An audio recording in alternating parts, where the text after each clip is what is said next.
Vamos começar com oração. Eterno Deus, graças te damos por estar aqui neste momento para te louvar e para te exaltar e para te glorificar. Venha abençoar cada pessoa que está nos assistindo, que o teu nome seja glorificado, que o teu nome seja exaltado e que tudo seja para a glória do teu nome. Que o teu nome seja exaltado. Fale conosco através do louvor, através da tua palavra.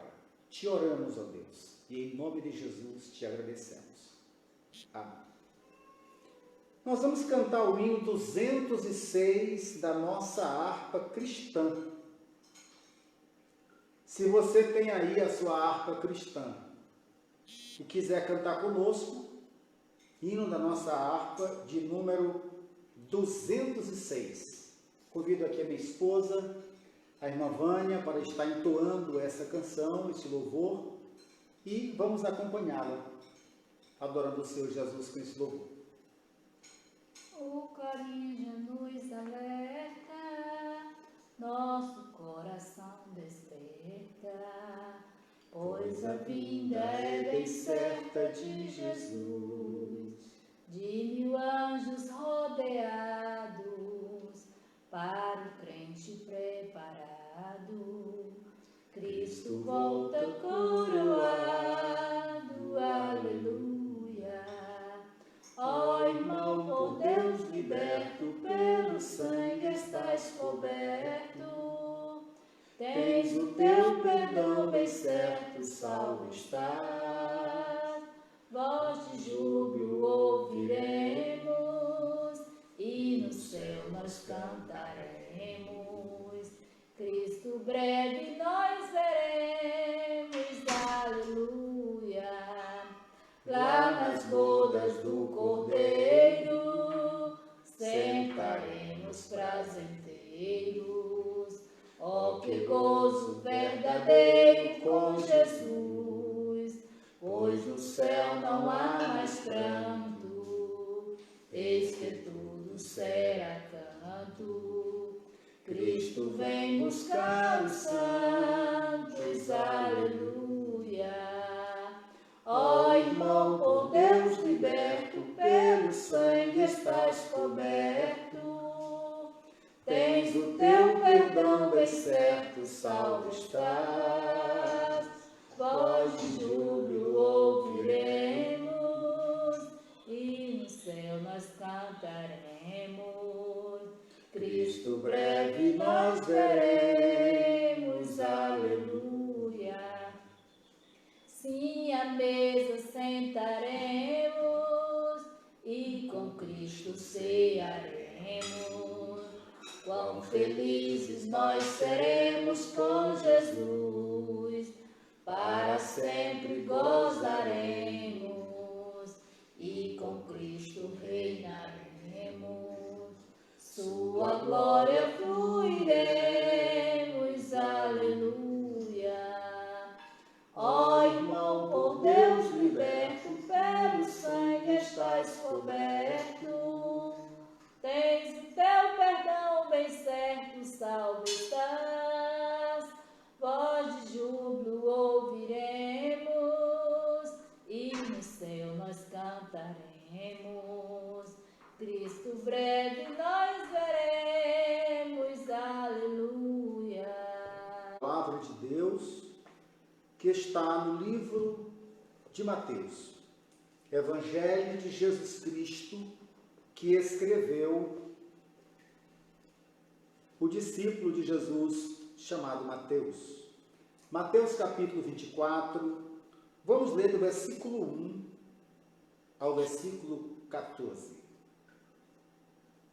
Mateus capítulo 24, versículo 1 ao versículo 14. Se você quiser nos acompanhar, por gentileza, abra a sua Bíblia. Vamos ler a palavra de Deus. E quando Jesus ia saindo do templo, aproximaram-se dele os seus discípulos, para lhe mostrarem a estrutura do templo.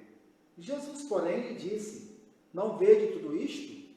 Em verdade vos digo que não ficará aqui pedra sobre pedra que não seja derribada. Versículo 3. E estando assentado no Monte das Oliveiras, chegaram-se a ele e seus discípulos em particular, dizendo: Dize-nos quando serão estas coisas, e que sinal haverá da tua vinda e do fim do mundo? Jesus respondendo, disse-lhes: Acautelai-vos, que ninguém vos engane. Porque muitos virão em meu nome, dizendo: Eu sou Cristo, e enganarão a muitos. E ouvireis de guerra e de rumor de guerras. Olhai e não vos assusteis, porque é mister que isso tudo aconteça, mas ainda não é o fim. Porquanto se levantará nação contra nação, e reino contra reino, e haverá fome e peste, e terremotos em vários lugares. Mas todas essas coisas são o princípio das dores. Então vos hão de entregar para seres atormentados, e matar-vos-ão, e sereis odiados de todas as gentes por causa do meu nome. Versículo 10. Nesse tempo muitos serão escandalizados, e trair-se-ão uns aos outros, e uns aos outros se aborrecerão. E surgirão muitos falsos profetas, e enganarão a muitos. E por se multiplicar a iniquidade, o amor de muitos esfriará. Versículo 13. Mas aquele que perseverar até o fim será salvo.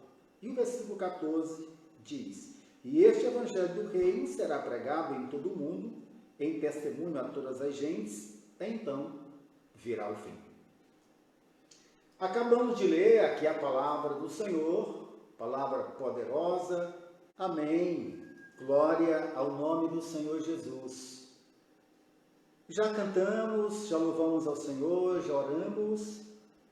E vamos estar agora fazendo uma reflexão bíblica do texto que nós lemos. Nós lemos no prelúdio aqui deste culto, Mateus capítulo 24, lemos do versículo 1 ao versículo 14. No capítulo 24, ele se divide, capítulo 24 é onde Jesus inicia o sermão profético. O sermão profético se inicia. E aí, do versículo 3, os discípulos fazem uma pergunta contundente a Cristo. No versículo 2, o discípulo fala, querem mostrar para Jesus o templo. No versículo 3, os discípulos fazem 3 perguntas para Jesus. No versículo 4, Jesus faz uma recomendação aos discípulos. E a partir do versículo 5 até o versículo de número 12, Jesus fala de alguns sinais que representam o princípio das dores. Então, do versículo 5 ao versículo 12, Jesus fala de vários sinais que representam o princípio das dores. Primeira parte do sermão da montanha. Do versículo 15 ao versículo 28, versículo 29 aproximadamente, versículo 28, Jesus fala sobre a grande tribulação. E do versículo 29 ao 35, Jesus fala sobre a vinda do Filho do Homem, a sua segunda vinda, na segunda fase. Tá? E aí lá, no versículo 36 ao 42, Jesus traz uma advertência sobre a vigilância.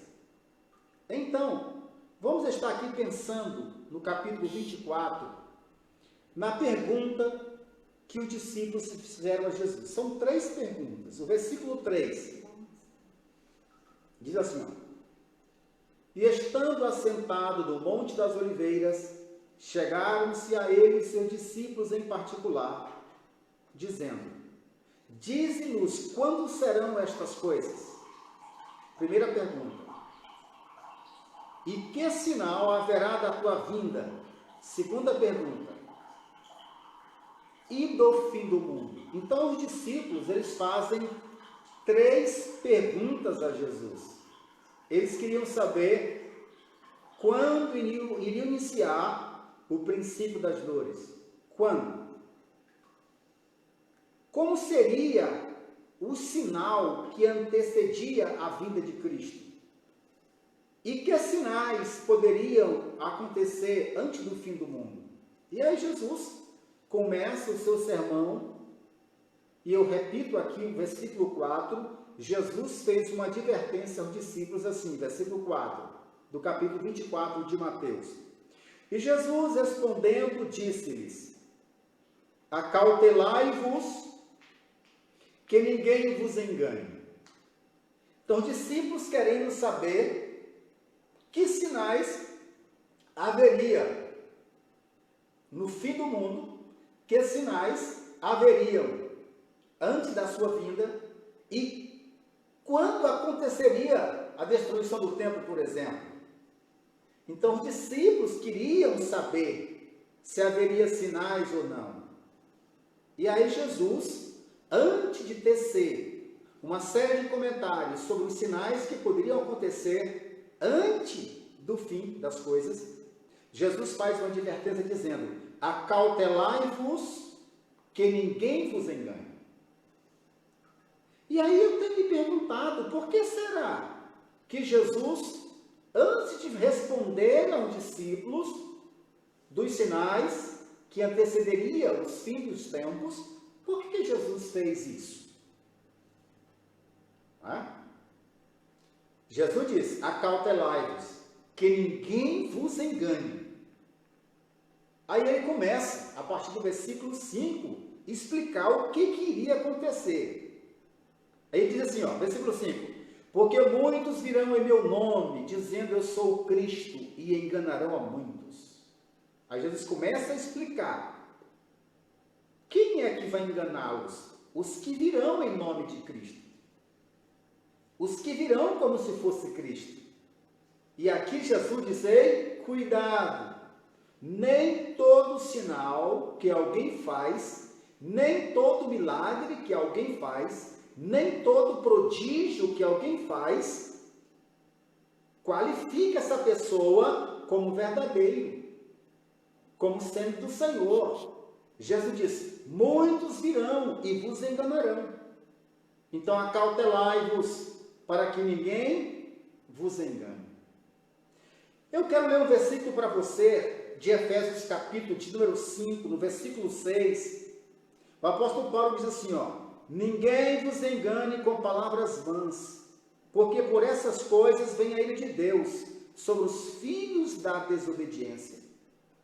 O apóstolo Paulo, assim como Jesus, dando advertência à igreja de Éfeso, para eles evitar alguém que viesse enganá-los com palavras, com discursos, com algo que poderia enganar os discípulos. E aqui Paulo falando à igreja, aos Efésios, que poderia enganar os irmãos de Éfeso.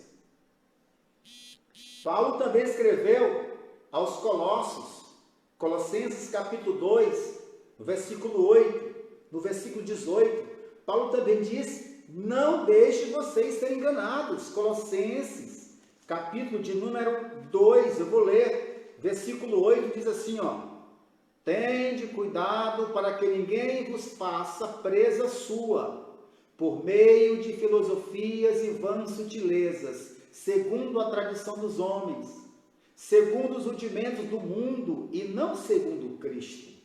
Versículo 18, ninguém vos domine a seu bel prazer, com pretexto de humilhação e culto dos anjos, metendo-se em coisas que não viu, estando debalde, inchado na sua carnal compreensão. Então Paulo, assim como Jesus, ficou preocupado com os enganadores.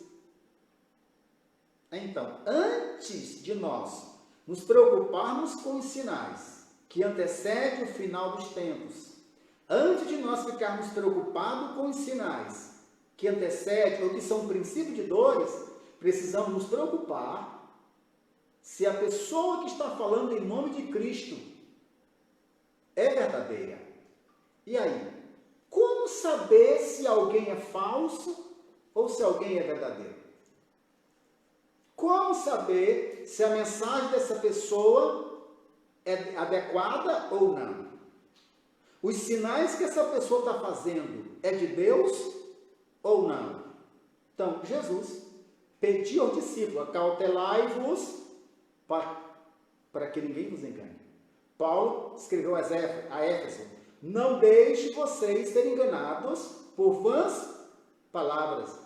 Ele escreveu aos Colossos dizendo: não deixe que ninguém lhes domine com filosofias vãs, com cultos a anjos. E Paulo escreveu também, 2 Tessalonicenses capítulo 2, versículo 3, o apóstolo João, 1 João capítulo 4, versículo 1. Esses apóstolos estavam advertindo as igrejas da época do primeiro século para que eles tivessem cuidado com os falsos líderes, com os falsos profetas, com os ensinadores que estão ensinando filosofias, humanismo, sincretismo religioso, estão trazendo doutrina de anjos, doutrina de demônios, ensinando o espiritismo. Então, antes de nós nos preocuparmos com o fim dos tempos, vamos nos preocupar com o que estão nos ensinando, com aquilo que nós estamos absorvendo. É isto que vai nos advertir e vai abrir os nossos olhos e ouvidos para os sinais que antecedem a volta de Cristo. Agora, como saber se esse líder é falso ou não? Como saber se essa liderança, esses falsos mestres, como testá-los? E eu quero deixar aqui 4 passos muito simples para você ter uma ideia. Você está ouvindo alguém no YouTube, numa igreja, numa televisão, você precisa testar se essa pregação está certa. Você precisa testar se esse ensino é coerente. Não engula qualquer coisa, não se engane. Olha aí, esses dias, eu recebi dezenas e dezenas de mensagens, as pessoas perguntando sobre um vídeo de uma pessoa dizendo que recebeu de Deus uma revelação, que ia ficar 3 dias no escuro, o mundo, tinha que comprar velas brancas, velas não sei o que, e acender em casa. O que é isso? É falta de nós cristãos testar esses ensinadores, testar esses falsos mestres, testar essas filosofias humanas, testar esse sincretismo religioso, provar se realmente isso é de Deus ou não. E eu deixo aqui 4 passos para você. O primeiro dele é discernir o caráter dessa pessoa. Essa pessoa que está trazendo essa mensagem, essa revelação, esse ensino, como é que é a vida de oração dessa pessoa? Essa é uma pessoa sincera a Deus? Essa pessoa tem os frutos do Espírito Santo, lá de Gálatas capítulo 5, versículo 22? Essa pessoa, ela ama realmente os pecadores? Ou está só se aproveitando dos pecadores? Você precisa discernir o caráter dessa pessoa que está pregando para você. Você precisa analisar o caráter da pessoa que está ali liderando, que está pregando para você. Segundo passo, você precisa discernir quais as motivações dessa pessoa. O que está motivando ele a fazer isso? O que motiva essa pessoa a dirigir uma igreja? O que motiva essa pessoa a ter um ministério? O que motiva essa pessoa a cantar, tocar, ter um programa no rádio, na televisão, um canal no YouTube? O que está motivando essa pessoa? Quais são os reais motivos desse líder cristão? Essa pessoa honra Cristo, de acordo com a Bíblia? Essa pessoa que está liderando, ela está conduzindo a igreja a uma santificação, de acordo com Atos capítulo 22, 1 Coríntios capítulo 6, versículo 18? Essa pessoa está buscando a salvação daqueles que não conhecem a Deus ainda? Essa pessoa está proclamando e defendendo o Evangelho de Jesus Cristo? Qual é os motivos desse líder religioso? Qual é a verdadeira motivação dele? você precisa, ao ouvir um áudio, ao ouvir uma pregação, ao assistir um vídeo, você precisa discernir o caráter dessa pessoa e discernir quais são os motivos desse líder religioso. O que ele está querendo? Terceiro, quais são os frutos que essa pessoa está produzindo? Os frutos que ele está produzindo, frutos falsos? Como está sendo os seus seguidores? São seguidores cegos que não consultam a palavra ao ouvir o seu líder falando e acham que tudo que ele fala caiu do céu, é 100% verdade? Quais são os frutos desse líder? Você precisa se perguntar. E por último, até que ponto o sermão, a revelação que esse líder religioso está tendo, até que ponto tem base bíblica? Os seus sermões têm base bíblica ou ele escolhe texto para adequar o que ele quer falar? Porque a Bíblia ela é completa, ela é inerrante, ela é infalível. Gênesis, Apocalipse é a palavra de Deus. Então, antes de você se preocupar com os sinais, você precisa discernir quem você está seguindo.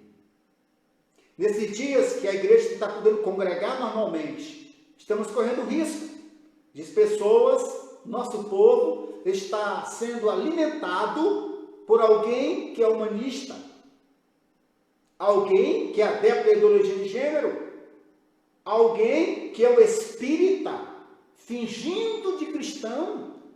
E aí? Você tem que ter esse cuidado, meu irmão. É preciso ter esse cuidado. E aí a gente se pergunta. E a gente se pergunta e não tem resposta. O que fazer para não ser enganado? Duas coisinhas. Número 1, focar em Cristo. Jesus é que é o cabeça. Jesus que é o exemplo. É Ele que é o nosso exemplo. É Ele, Jesus.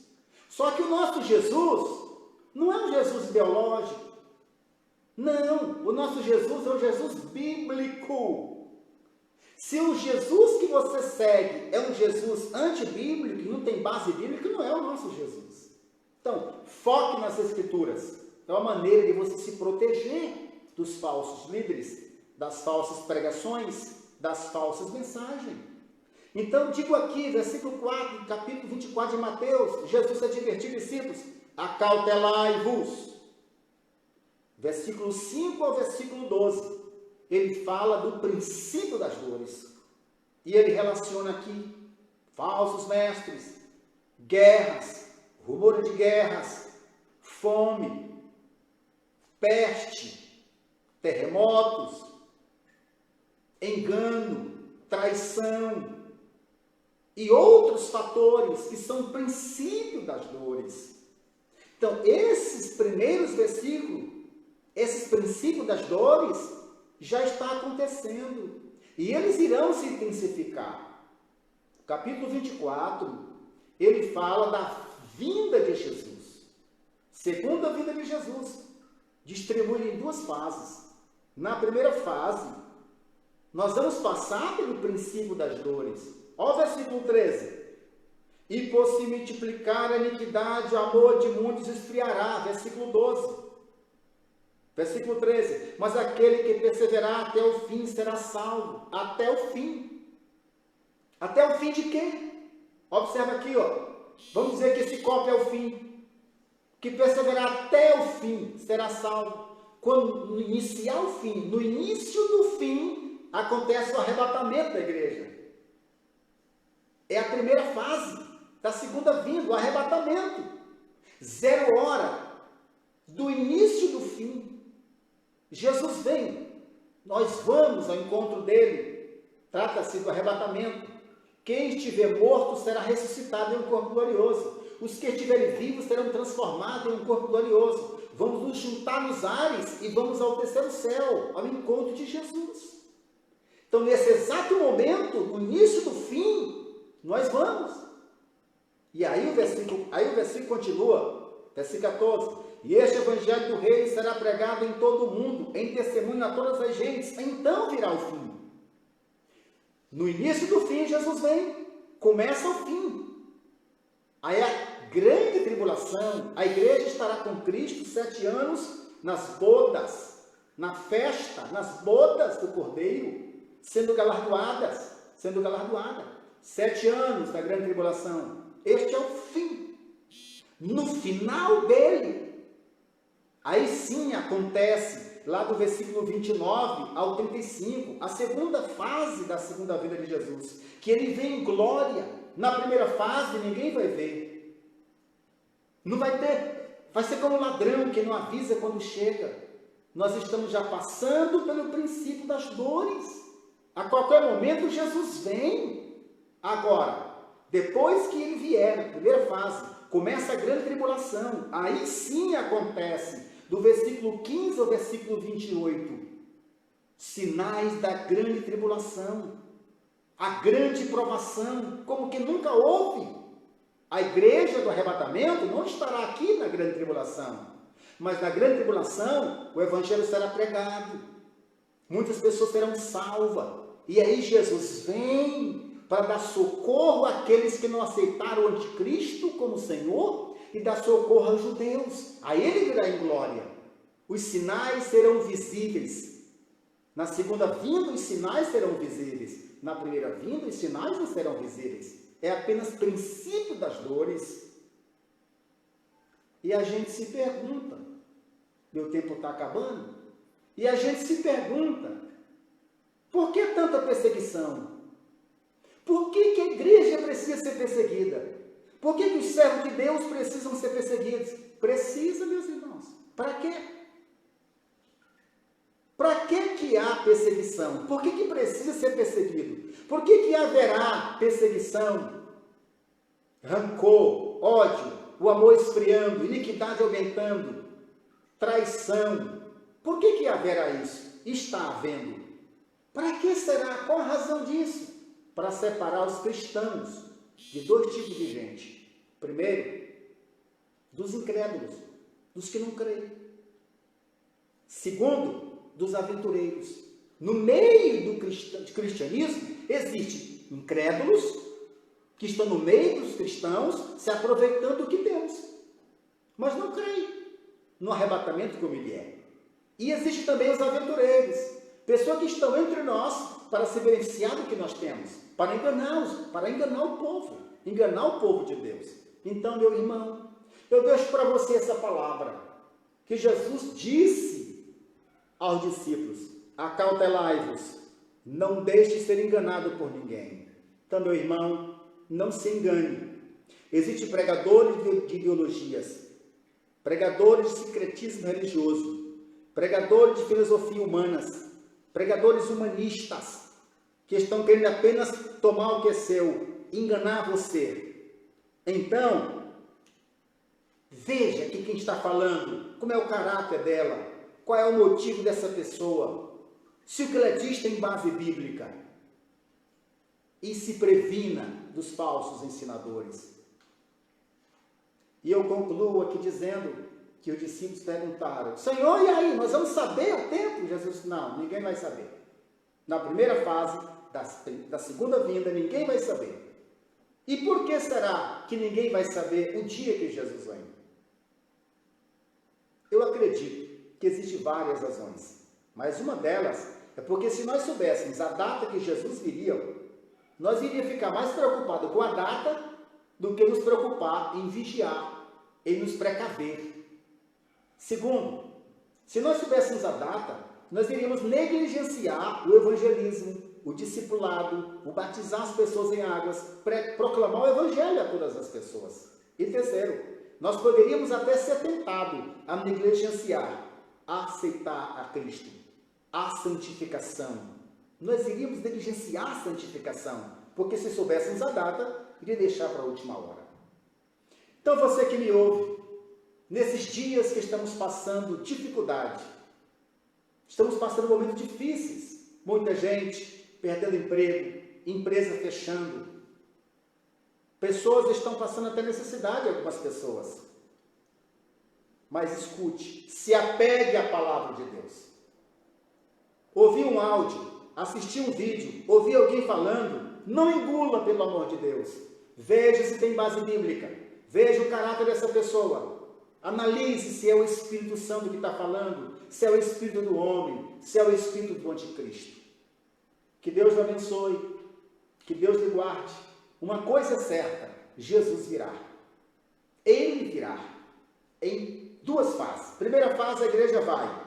Segunda fase, a igreja vem com ele. Então, que Deus te abençoe. Quero orar com você. Quero orar pela sua casa. Oremos pelos governadores. Oremos pelas autoridades constituídas, pelo presidente da República. Oremos pela nossa nação. Você que é cristão, assuma o seu lado. Você é um cristão, uma mulher de Deus, um homem de Deus. Tome posse do que Jesus lhe deu.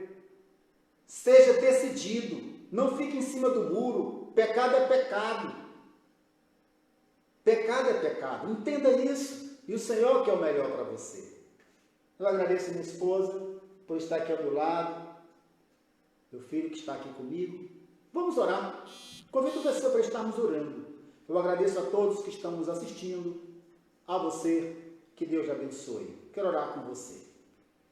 Meu amado Deus, quero agradecer por esta oportunidade que o Senhor me deu de estar conversando aqui, falando do teu grande amor.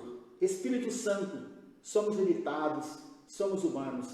E aquilo que nós não damos conta de explicar, que tu, amado Espírito Santo, possa nos fazer compreender melhor. Essa pessoa que está nos assistindo, que o Senhor possa abençoá-lo, guardá-lo, iluminá-lo. Proteja essa família, Senhor, desse vírus. Nos proteja de uma escassez. Nos proteja de uma recessão maior. Nos proteja da fome. Nos guarde, nos dá livramento. Abençoe a nossa nação, o nosso país, as autoridades constituídas, toda autoridade constituída, desde o presidente da República, a todos que têm voz de comando no país, que a mão de Deus abençoe. Abençoe a tua igreja com as bênçãos da paz, do amor, da alegria. Se tiver alguém doente, eu oro para que haja cura, seja curado em nome de Jesus. Amado Deus, dependemos de Ti, necessitamos de Ti, carecemos de Ti. Te oramos, ó Pai, e em nome de Jesus te agradecemos. Amém.